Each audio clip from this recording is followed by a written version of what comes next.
ਉਸਤਾਦ ਪਰਾ ਖੂਹ ਹੈਗਾ ਆ ਬੜੀ ਯਾਰ ਭਾਈ ਪਰਾ ਖੂਹ ਹੈਗਾ ਕਹਿ ਰਹੇ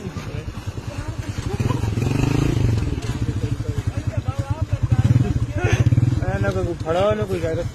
ਵਾਕਈ ਖੂਹ ਹੈਗਾ ਉਸਤਾਦ ਉਸਤਾਦ ਪਰਾ ਨਹੀਂ ਆਂਦਾ ਇੱਥੇ ਪੈਰ ਪੜਨਾ ਓਏ ਇੱਥੇ ਖੂਹ ਹੈ ਇੱਥੇ ਵਾ ਡੂੰਗੀ ਹੈਗੀ ਥੋੜੀ ਮੋਬਾਈਲ ਤਾਂ ਕੋਲ मोबाइल ये बेस हूँ नहीं तो जान से करने वाला आवड़ो ना मेरे हाथा में चलता है कोई हाथ उठा कर से नहीं ਅਸੀਂ ਮੈਂ ਦੱਸਾਂ ਮੈਂ ਅੱਗੇ ਹੱਥ ਖੜੇ ਕੇ ਤਾਂ ਨਹੀਂ ਨਿਕਲਿਆ